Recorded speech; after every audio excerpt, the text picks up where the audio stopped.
विश्वानि देव सवितर्दुरितानि परासुः यद्भद्रं तन्नहासुः। जो पीछे वाले तुरंत बोलते हैं, इससे लगता है कि इनके समझ में पूरा पूरा आ रहा है, अच्छा लगता है जब ये होता है कि भाई समझ में आ रहा है, तुरंत उस रूप में बोलते हैं, बताते हैं। तो हम सुई अभिशवे श्रृंग प्राणी गर्भ विमोचने, इन धातुओं से सविता शब्द सिद्ध होता है। अभिशवः प्राणी गर्भ विमोचनम चा उत्पादनम यस चराचरम जगत सुनोति सूते वोत्पादयति सा सविता परमेश्वरः। ऋषि लिखते हैं कि जो सब जगत की उत्पत्ति करता है, इसलिए परमेश्वर का नाम क्या है?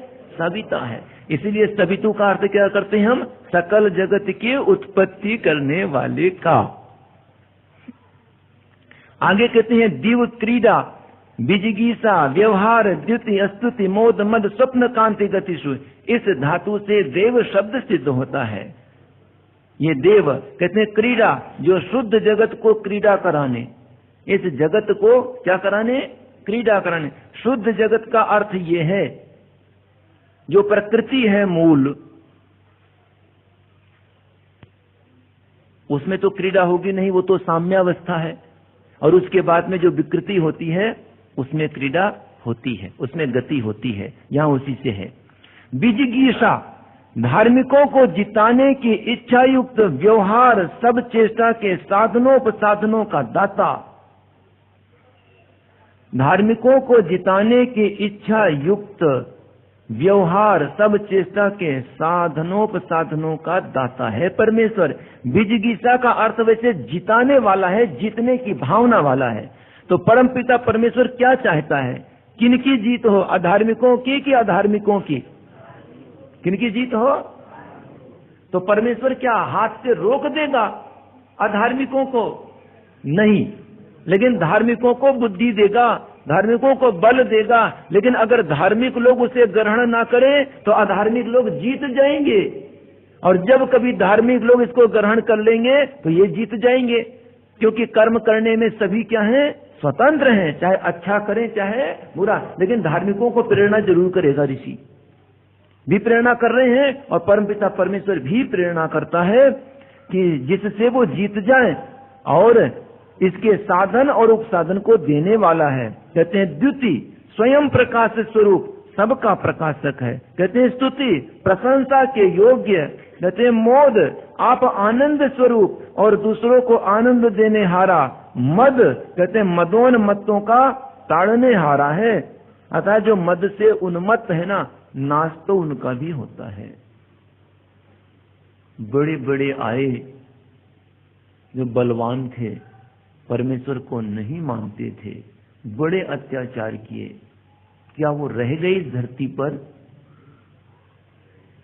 क्या धरती पर जितना अत्याचार किया था वो रह गया उनके पास? अरे वो भी मरे, खाली हाथ गए, उनके भी शरीर को जला दिया गया। तो क्या है? परमपिता परमेश्वर तो बड़े बड़े मद वालों के भी मद को तोड़ने वाला है। कहते हैं स्वप्न, कहते हैं सबके शयनाथ, रात्रि और प्रलय का करने हारा। सबके शयन के लिए जो रात्रि बनाई है, किसने बनाई? परमपिता परमेश्वर ने बनाई, और प्रलय का भी करने वाला है। कहते हैं कांति कामना के योग्य, और गति कहते हैं ज्ञान स्वरूप है, इसलिए उस परमेश्वर का नाम देव है। कहते हैं अथवा यो दिव्यति क्रीडति सा देवः, जो अपने स्वरूप में आनंद से आप ही क्रीड़ा करे, अथवा किसी के सहाय के बिना क्रीडावत सहज स्वभाव से सब जगत को बनाता, वह सब क्रीड़ाओं का आधार है। इसका थोड़ा सा ये समझ लें, परमपिता परमेश्वर क्या है? अपने आनंद में ही हमेशा रहता है, कहीं बाहर से उसको आवश्यकता नहीं होती। और ये जो संसार बनाता है वो किसी से सहायता नहीं लेता, अपने सहज स्वभाव से ही बनाता है। और ये जो जगत है और इस संसार में जो क्रियाएं हो रही हैं, इस क्रियाओं का आधार कौन है? परमेश्वर है। इस क्रियाओं का और इस प्रकृति को जो बनाया है, क्योंकि ये प्रकृति या क्रियाएं हो कहाँ रही हैं? परमेश्वर के भीतर ही है, क्योंकि परमेश्वर के भीतर ही सारा ब्रह्मांड है। और कितना बड़ा है, मैं थोड़ा सा सुना दूं।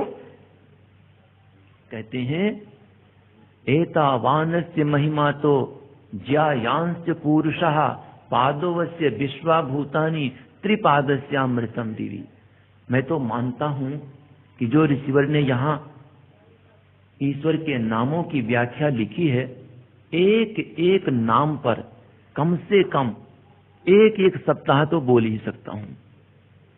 इतनी उत्कृष्ट ऋषिवर ने व्याख्या यहाँ बता रखी है। और ये 100 नामों की तो क्या कहने। तो यहाँ पर देखो कि ऋषिवर जब ये कहते हैं कि ये सब कुछ परमेश्वर के भीतर में है, क्रियाएं भी परमेश्वर के भीतर में है। और वेद कहता है एतावान से महिमा तो ज्यायांश पुरुषः, कहते हैं उस परमात्मा की इतनी बड़ी महिमा है। ज्यायांश पुरुषः, इतना बड़ा वो पुरुष है, इतना बड़ा वो पुरुष है। कितना बड़ा, कहते हैं पादों से विश्वभूतानि, उस परमेश्वर के 4 अगर वो कर दे, जैसे हम अगर गणना के लिए मान लें कि 1 भाग, 2 भाग, 3 भाग, 4 भाग, तो कहते हैं ये जितना ब्रह्मांड है ये सब कहाँ रहता है, उसके 1/4 भाग में रहता है। कहते हैं 3 भाग कहाँ है, कहते हैं 3 भाग तो आनंद से तो भरपूर चारों भाग हैं, कहीं पर भी रंच मात्र भी खाली नहीं है। लेकिन कहते हैं ये सारा ब्रह्मांड जो इतना बड़ा है, और वैज्ञानिक जो आज कह रहे हैं, क्या कह रहे हैं, 1 करोड़ प्रकाश वर्ष चलते रहें तब भी इस ब्रह्मांड का वो अंत अभी नहीं पा रहे हैं। इतनी गणना आज की है, लेटेस्ट की गणना है, तब भी नहीं पार पा रहे हैं। लेकिन कहते हैं क्या, और ये परमेश्वर के ये सारा ब्रह्मांड जितना है परमेश्वर के किस में है, 1/4 हिस्से में है, 3/4 तो खाली है। इतना बड़ा परमपिता परमेश्वर है, तो ये सारी प्रकृति और सारी क्रियाएं कहाँ हैं, परमेश्वर के भीतर में तो हैं। इसका आधार कौन है, परमपिता परमेश्वर। कहते हैं विजिगीषते सदेवः, कहते हैं जो सबका जीतने हारा स्वयं अजय, वो सबको जीत लेता है और स्वयं अजय है, अर्थात जिसको कोई भी न जीत सके। कहते हैं व्यवहारयति सा देवः, जो न्याय और अन्याय रूप व्यवहारों का जानने और उपदेष्टा, अर्थात न्याय और अन्याय रूप जो कुछ हम व्यवहार करेंगे परमेश्वर उसको जानता है। और न्याय क्या होता है इसको बताने वाला भी है, अन्याय क्या होता है इसको भी बता दिया है। आगे हम अपने ज्ञान से और परमेश्वर का जो नैमित्तिक ज्ञान है आगे विस्तार कर लेते हैं, लेकिन उपदेष्टा परमपिता परमेश्वर है। यह चराचरम जगत द्योतयति, जो सब जगत का सबका प्रकाशक, यह स्तूयते सादेवः, जो सब मनुष्यों की प्रशंसा के योग्य और निंदा के योग्य ना हो। यो मोदयति सादेवः, जो स्वयं आनंद स्वरूप और दूसरों को आनंद कराता, जिसको दुख का लेस भी ना हो। यो माद्यति सादेवः, जो सदा हर्षित शोक रहित और दूसरों को हर्षित करने और दुखों से पृथक रखने वाला। यह स्वापयति सादेवः, जो प्रलय समय अव्यक्त में सब जीवों को सुलाता। अव्यक्त का अर्थ है ये जो सृष्टि है ये उसमें क्या हो जाती है, दिखाई नहीं पड़ती। व्यक्त मतलब प्रकट और अव्यक्त मतलब दिखाई ना पड़ना। तो ये सारी सृष्टि क्या हो जाती है, अव्यक्त हो जाती है। इसी को क्या कहते हैं, प्रलय कहते हैं। सब उसमें लीन हो जाते हैं, मूल कारण में चले जाते हैं। यहाँ कामयते काम्यते वासादेवः, कहते हैं जिसके सब सत्य काम, उसके काम क्या है, सब सत्य है, असत्य काम कोई नहीं है, असत्य कामना कोई भी नहीं है उसकी। और जिसकी प्राप्ति की कामना सब सृष्ट करते हैं। जिसको प्राप्त करना चाहते हैं कौन लोग, शिष्ट लोग, अच्छे लोग, श्रेष्ठ लोग। तथा यो गच्छति गम्यते वासा देवः, जो सब में व्याप्त और जानने के योग्य है, इससे उस परमेश्वर का नाम देव है। देखो कितनी लंबी व्याख्या देवता की। देव कौन, ऋषिवर ने यहाँ पर बताया है। अब कहते हैं कुबेर कौन है, जिसका विमान छीन लाया था। कौन छीन लाया था, ये पुष्पक विमान था किसका, कुबेर का ही तो था।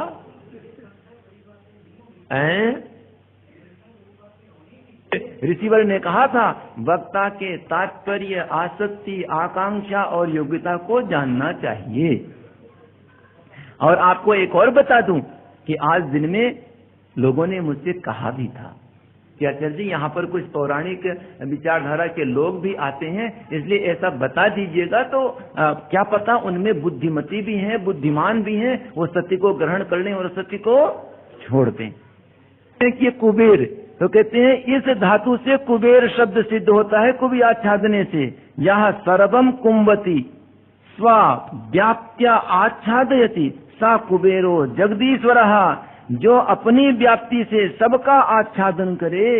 मतलब परमेश्वर इतना व्यापक है कि सबको ढके हुए है, इससे उस परमेश्वर का नाम क्या है? कुबेर है, ना कि नीचे समुद्र में रहने वाला कोई कुबेर जिसका विमान आदि कौन छीन लाया था? राम। कहते हैं पृथु विस्तारे, इस धातु से पृथ्वी शब्द सिद्ध होता है। अब सब बड़ा आश्चर्य मानेंगे कि परमेश्वर का नाम पृथ्वी भी है। वेद में कुछ जगह पृथ्वी भी मिलता है परमेश्वर का नाम, तो पृथ्वी कैसे है परमेश्वर का नाम? ऋषि निरुक्ति करते हुए कहते हैं यह परथति सर्वम जगत विस्तृणाति तस्मात् सा पृथ्वी, जो सब विस्तृत जगत का विस्तार करने वाला है, इसलिए उस परमेश्वर का नाम पृथ्वी है। मतलब इस जगत का विस्तार किसने किया? ईश्वर ने ही किया है, इसलिए उसको कहते हैं हम पृथ्वी। कहते हैं जल, परमेश्वर को जल भी कहते हैं। जल किस लिए कहते हैं? कहते हैं जल घातने, इस धातु से जल शब्द सिद्ध होता है।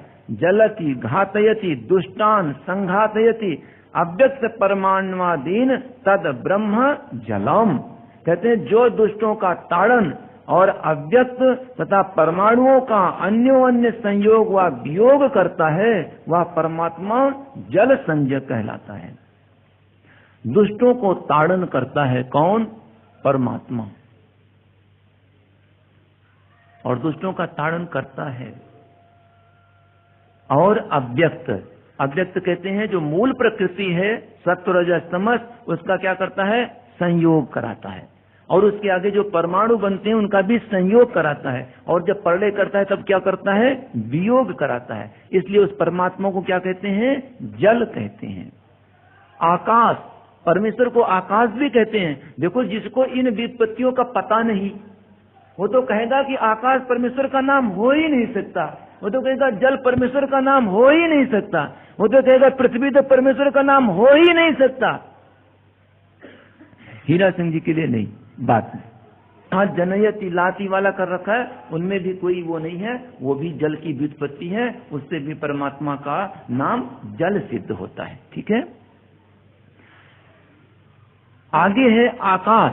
अब ये समझते रहना है आर्यगण की आकाश, परमेश्वर को आकाश भी कहते हैं, लेकिन ये ध्यान रहे, इसलिए मैं बार बार कहता हूं जो शिवरात्रि उनसे भी अन्यों से भी, अगर आकाश की जगह कोई वो मिल गया है, क्या मिल गया?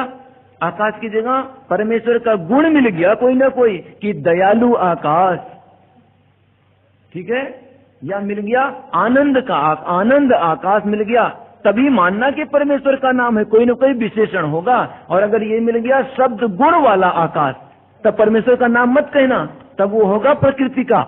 ये स्वामी जी ने इसीलिए पहले उसको बतला दिया है। लेकिन यहाँ आकाश कैसे कहते हैं?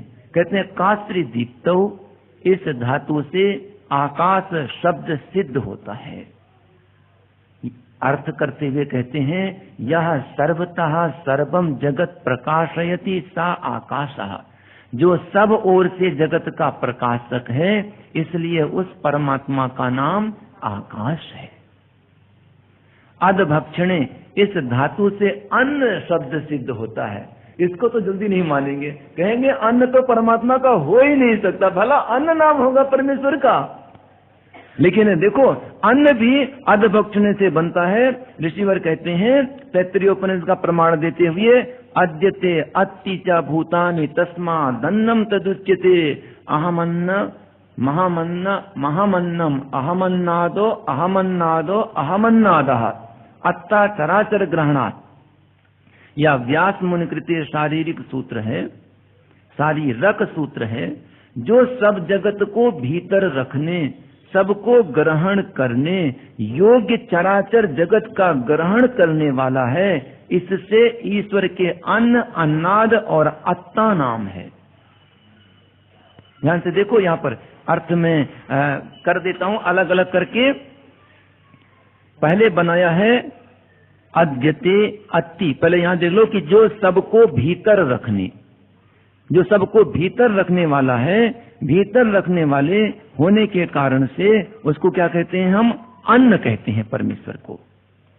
सबको ग्रहण करने योग्य चराचर जगत का ग्रहण करने वाला है। अन्नाद कहते हैं कि अन्न को देने वाला, और अन्न कहते हैं जो ग्रहण करता है, सब कुछ ग्रहण करता है, अपने भीतर रख लेता है, इसलिए परमेश्वर को अन्न। और अन्नादा अन्न को देने वाला है, अर्थात सबको ग्रहण कराने वाला भी है प्रकृति का निर्माण करके, इसलिए उसको अन्नाद। और अत्ता इन सबको क्या करता है? वो परलय भी कर देता है। जो प्रकृति है, इस प्रकृति को क्या करता है? परलय भी करता है जगत का, इसलिए उसको क्या कहते हैं? अत्ता। इन सबको भक्षण कर लेने वाला। तो परमेश्वर तो भक्षण करेगा नहीं प्रकृति का। भक्षण का अर्थ क्या करोगे? भक्षण का अर्थ यही करना पड़ेगा, उनको क्या कर देता है? परलय कर देता है। बस यही है अत्ता का, इतना भी समझते रहना है। और जो इसमें 3 बार पाठ है कि अहम अन्नम अहम अन्नम अहम अन्नम है ना, वहां पर अहम अन्नादः अहम अन्नादः अहम अन्नादः कहते हैं, सो आदर के लिए है। स्वामी जी एक उदाहरण देते हैं कि अच्छा ये बताओ, आपने ये कहा कि सब कुछ इसके भीतर में होता है, इसके भीतर में ही पैदा हुआ, इसके भीतर में ही नष्ट हो गया, इसके भीतर में ही रक्षित रहा, कोई उदाहरण बताओ। तो कहते हैं जैसे गूलर के फल में कृमि उत्पन्न होके उसी में रहते और नष्ट हो जाते हैं, वैसे परमेश्वर के बीच में सब जगत की अवस्थाएं यही उत्पन्न होते हैं, यही कुछ समय रहते हैं और यही नष्ट हो जाते हैं। कहते हैं वस निवासे, इस धातु से वसु शब्द सिद्ध होता है। वसु कौन है? और वसु शब्द सिद्ध होता है वसंति भूतान यस्मिन अथवा यह सर्वेषु वसति सा वसुरीश्वरः। कहते हैं जिसमें सब आकाशादि भूत वसते हैं। ये भूत वो नहीं जो डरने वाला, ये भूत का अर्थ है जिसकी सत्ता हो।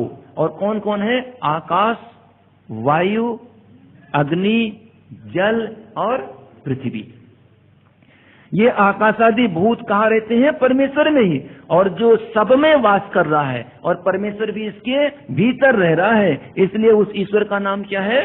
वसु है। हाँ, अब अच्छा लगता है, सबको समझ में ही आ रहा है, सब साथ साथ बोल भी रहे हैं, इससे लगता है कि हाँ अध्ययन हो रहा है। अब आया रुद्र। रुद्र कौन?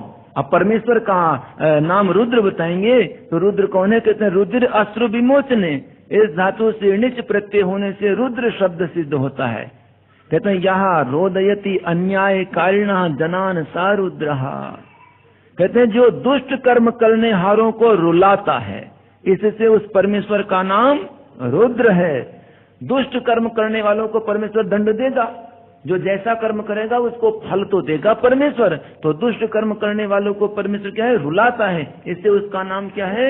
रुद्र है। और उस ब्रह्मचारी को भी रुद्र कहते हैं जो 36 साल तक ब्रह्मचारी रहा हो और उसके बाद में क्या होता है? वो भी शत्रुओं को, विधर्मियों को रुलाता रहता है, इसलिए उसको भी क्या कहते हैं? रुद्र। लेकिन सबसे बड़ा रुद्र कौन? परमपिता परमेश्वर, उसके बाद ही दूसरे होंगे। आगे कहते हैं यन मनसा ध्यायति तद वाचा वदति, यद वाचा वदति तत् कर्मणा करोति, यत् कर्मणा करोति तद अभिसंपद्यते। यह यजुर्वेद के ब्राह्मण का वचन है। जीव जिसका मन से ध्यान करता उसको वाणी से बोलता, जिसको वाणी से बोलता उसको कर्म से करता, जिसको कर्म से करता उसी को प्राप्त होता है। इससे क्या सिद्ध हुआ कि जो जीव जैसा कर्म करता है वैसा ही फल पाता है। जब दुष्ट कर्म करने वाले जीव ईश्वर की न्याय रूपी व्यवस्था से दुख रूप फल पाते तब रोते हैं, और इसी प्रकार ईश्वर उनको रुलाता है, इसलिए परमेश्वर का नाम रुद्र है। इसलिए मेरे पास जो एक आया था, इसमें यह भी था कि रुद्र कैसे, तो इसका उत्तर मैंने नहीं दिया कि आज सत्यार्थ प्रकाश में आ ही जाने वाला था। अब आगे समझ में कि रुद्र कौन होता है। बस एक और इसमें विशेषता थी, वो बतला दें हम। कहते हैं कि जीव जिसका मन से ध्यान करता, जो हमारे मन में है, जिसको हम मन से ध्यान करते हैं, वही क्या है, वाणी से बोलते हैं, और जिसको वाणी से बोलते हैं फिर वैसा ही कर्म करते हैं, और जब कर्म करते हैं तो वैसा ही हम फल को प्राप्त। इसलिए आर्यों हमेशा अपने मन से कैसा सोचना है, अच्छा श्रेष्ठ ही सोचना है। इसलिए परमेश्वर से हम प्रार्थना करते हैं क्या, धियो यो नः प्रचोदयात्, हे ईश्वर हमारी बुद्धि कहाँ रहे, श्रेष्ठ गुण कर्म स्वभाव में रहे। तब क्या होता है, जब वो परमेश्वर से मांगता है तो क्या होगा, उसके मन में परमेश्वर से ध्यान किया ना, और मांगा क्या, श्रेष्ठ बुद्धि मांगी, तो मन से तो ध्यान श्रेष्ठता का कर रहा है, तो वाणी से जो बोलेगा वो कैसा होगा, श्रेष्ठ। फिर कर्म कैसा करेगा, श्रेष्ठ। फिर फल कैसा मिलेगा, श्रेष्ठ। और अगर हमने मन से निकृष्ट सोचा तो वाणी से क्या बोलेंगे, निकृष्ट, और कर्म क्या करेंगे, निकृष्ट, और परिणाम फल क्या मिलेगा, निकृष्ट। आपके हाथ में दोनों है, चाहो तो श्रेष्ठ ग्रहण कर लो और चाहो तो निकृष्ट ग्रहण कर लो। हम कर्म करने में क्या है, स्वतंत्र हैं, लेकिन परमेश्वर चाहता है कि क्या ग्रहण करो, श्रेष्ठ। यही परमेश्वर की दयालुता है।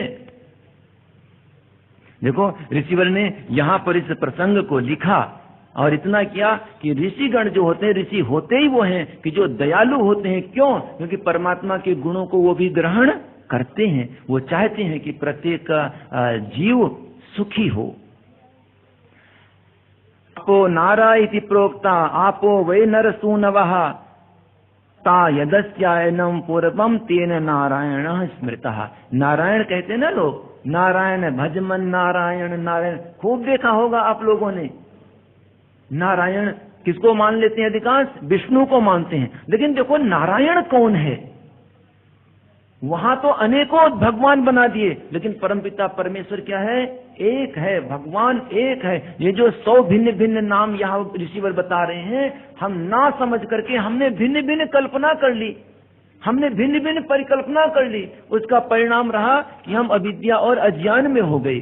तो ऋषि दयानंद कहते हैं कि नारायण कौन, परमेश्वर को नारायण कैसे कहते हैं। कहते हैं जल और जीवों का नाम क्या है, नारा है। वे अयन अर्थात निवास स्थान है जिसका, जल और जीव का नाम नारा है, और नारा निवास स्थान है जिसका, मतलब नारा घर है जिसका। तो वो कौन हुआ, नारायण। कहते हैं इस जिसका, इसलिए सब जीवों में व्यापक परमात्मा का नाम नारायण है। नारा हम जीव को कहेंगे, और हमारे भीतर में परमेश्वर व्यापक है, इसलिए परमेश्वर को क्या कहते हैं, हम नारायण कहते हैं। तो नारायण कोई खराब अर्थ नहीं, नारायण का हम कर सकते हैं कि नारायण, लेकिन नारायण को समझना होगा नारायण कौन है, हमारे भी भीतर जो व्यापक, बाहर भी जो व्यापक, इसलिए उस परमेश्वर का नाम क्या है, नारायण है। अच्छा, अब कहते हैं कि चंद्र, कहते हैं चदि आह्लादने, इस धातु से चंद्र शब्द सिद्ध होता है। कहते हैं यस चंदति चंदयति वासा चंद्रः, जो आनंद स्वरूप और सबको आनंद देने वाला है, इसलिए ईश्वर का नाम चंद्र है। आगे चलते हैं, समझ में तो आ ही गया है, तो समझ में आते ही चलेगा। जहां थोड़ी कठिनाई रहेगी वहां बताएंगे फिर। कहते हैं मंगल।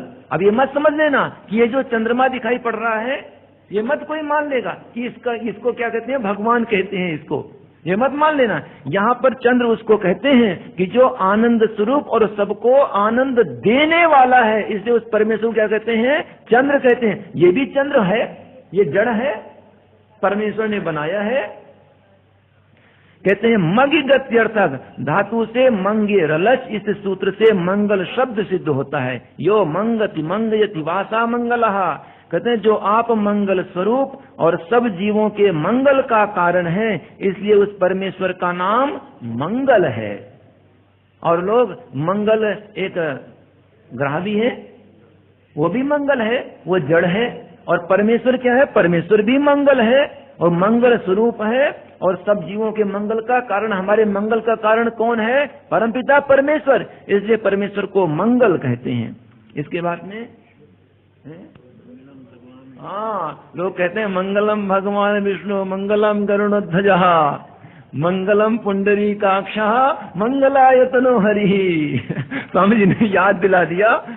लेकिन यहाँ पर क्या है? पूरी की पूरी पौराणिकता है, कोई बुद्धि से सोचने लायक नहीं है। मंगलम भगवान विष्णु, मंगलम गरुड़ध्वजः, मंगलम पुंडरीकाक्षः कर रखा है। पुंडरीकाक्षा कमल की तरह आंख है जिसकी, तो शरीर हो गया। और शरीर हो गया, परमात्मा नहीं होगा। फिर परमात्मा के आंख कान ये नहीं है। अपाणी पादो जवनो गृहीता पश्यत चक्षु शास्त्रोति कर्णः। तो परमपिता परमेश्वर, इसलिए ये नहीं हो सकता जहां वो स्वामी जी ने जो बताया मंगलम भगवान विष्णु मंगलम गरुड़ध्वजा, वो तो ना समझने के कारण से हमने बना दिया। क्या करें? जब अविद्या अंधकार आता है तब ऐसे लाल बुझक्कड़ की तरह से बूझता है। लाल बुझ, ये मंगल है। बुध अवगमने, इस धातु से बुध शब्द सिद्ध होता है। यो बुध्यते बोध्यते वासा बुधः, जो स्वयं बोध स्वरूप और सब जीवों के बोध का कारण है। बोध का तात्पर्य यहाँ ज्ञान से है। परमेश्वर क्या है? बुद्ध अवगमने से बना है, जिसे कहते हैं ना बुद्ध, बुद्धि इसी से बनता है, इसी धातु से बनता है, जो स्वयं बोध स्वरूप है। परमेश्वर को कहीं से बोध लेने की आवश्यकता नहीं। और क्या है? हम सब जीवों के बोध का कारण है, इसलिए उस परमेश्वर का नाम बुद्ध है। कहते हैं बृहस्पति शब्द का अर्थ तो पहले बता ही दिया। अब एक और आ रहा है कि आज तो इसके मंदिर खुल गए, और आज जब दिल्ली के स्थानों पर गाड़ी से जाओ तो लोग लेकर के एक पात्र में पहुंच जाते हैं, क्या? सरसों का तेल। और क्या कहते हैं? आज क्या है? बड़ा विचित्र। और उसको भगवान मानते हैं। इससे हमारा क्या है? सारे का सारा दुख दर्द मिट जाएगा। कितनी अज्ञानता अभी देश में फैली है। देखो आर्यों, जो यहाँ पौराणिक भी आए हैं, भाई बहनें आई हैं, समझो इसको। और ये भी मान लेना कि जितना आप समझ नहीं पाएंगे उससे बहुत कई गुना ज्यादा हम घनघोर पौराणिक रहे हैं। शायद यहाँ कोई नहीं रहा होगा। स्वामी जी वगैरह को छोड़, ये जब शिवरात्रि आती है तो उसमें क्या करते हैं? मिट्टी के शिवलिंग बनाते हैं। और हम क्या करते थे? सुबह सुबह के समय में 108 मिट्टी के शिवलिंग बनाया करते थे। और बनाने के बाद में फिर जाते थे विद्यालय, और पढ़ने में भी काफी तीव्र, इसलिए कोई रोकता नहीं था। लेकिन हम देखो कि कितनी बड़ी पौराणिकता थी कि वो 108 मिट्टी के बनाते थे, उसको बेलपत्र से और इन सबसे उसकी पूजा करते, नमः शिवाय नमः शिवाय नमः शिवाय। लेकिन सत्य का पता चला, छोड़ दिया। इसलिए हम यहाँ कहते हैं जो ऐसे लोग हैं वो भी विचारो इसको, और विचारने के बाद में सत्य को ग्रहण करो और असत्य को छोड़ दो। इसी में हमारा हित है, अन्यथा हमारा हित और किसी में नहीं है। तो ये शनैश्चर, आज ये शनैश्चर देवता भी चौराहों पर बड़े भारी रहते हैं।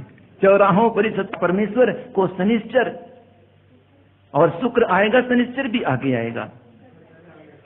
हमें जी लिखते हैं कि इसुचिर पूति भावे, इस धातु से शुक्र शब्द सिद्ध हुआ है। यह शुच्यति शोचयति वासा शुक्रः, जो अत्यंत पवित्र और जिसके संग से जीव भी पवित्र हो जाता है, इसलिए ईश्वर का नाम शुक्र है।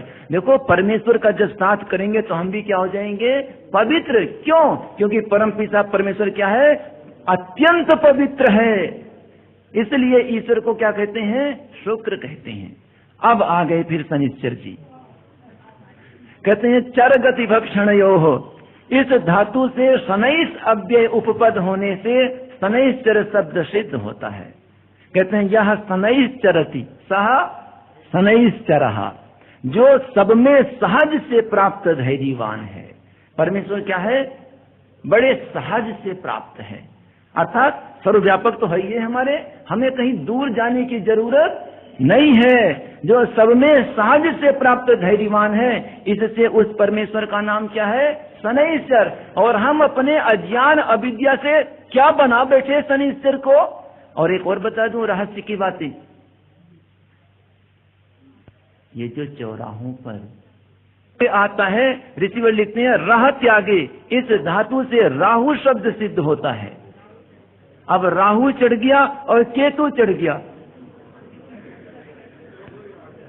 राहु को तो वैसे पौराणिक लोग भी थी ना, वो भी मानते था वो तो आकाश में जिसका गर्दन कट गया था, एक राहु बन गया, ऊपर का भाग नीचे का भाग बन गया राहु केतु। लेकिन अंतरिक्ष में वैज्ञानिक लोगों ने सेटेलाइट लगा रखी है, बड़ी बड़ी दूरबीन लगा रखी है, ना तो कहीं धड़ दिखाई पड़ता है और ना ही कहीं सिर दिखाई पड़ता है।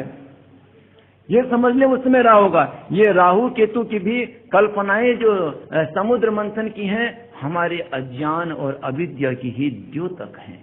राहु कौन? और ये जो ज्योतिषी लोग हैं ना, ये भी राहु केतु के नाम से बड़े ठगते हैं। इसीलिए तो ऋषिवर दयानंद ने कह दिया कि राहु कौन है। मैं राहु की व्याख्या कर देता हूं, राहु कौन है। केतः त्यागे, देखो स्वामी जी लिखते हैं कि यो राहति परित्यजति दुष्टान राहयति त्याजयति सा राहु ईश्वरः।